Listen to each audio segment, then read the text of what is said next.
Let's get ready to rumble!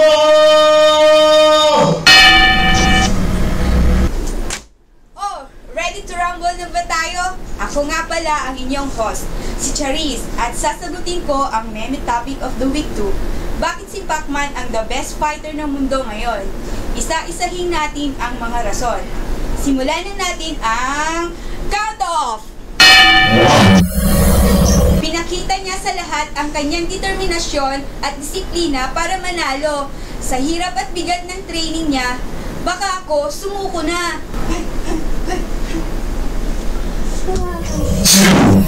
Kahit lang beses na siyang natalo, hindi pa rin sumusuko. Tuloy pa rin ang laban. Hinarap niya ng buong tapang ng kanyang mga nakalaban kahit na mas malaki pa sa kanya. Tinawag na siyang People's Champ dahil napaka-exciting ang kanyang mga laban. Pak, pak, pak, pak, knockout! Tinaguri ang Boxer of the Year ng iba't ibang batikang organisasyon tulad ng Yahoo Sport ng 2008 at isa sa pinaka-maimpluwensyang tao sa larangan ng sport ayon sa Time Magazine noong 2009. 6. Siya ngayon ang tinaguri ang pound for pound king ngayon. Bigatin! 7. Napatumba niya ang pinakamabigat na pangalan sa larangan ng boxing tulad ni Barrera, Marquez, Eric Morales, Cotto, at syempre si Golden Boy Oscar De La Hoya. 8. Siya ang kauna-unang Pilipino at Asyano na nakakuha ng higit na 5 world title.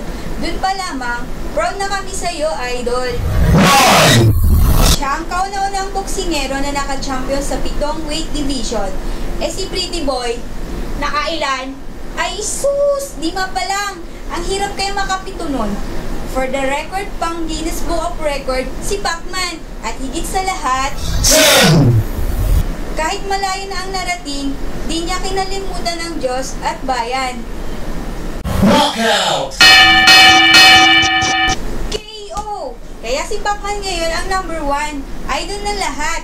Hindi lang ng mga Pinoy, kundi rin sa buong mundo. O, mga chong at chang, time to go! Mag-sparring muna ako. Kita kids! Tayo na sa sunod na laban. See you there! Ano, palag? Until next time, yahoo!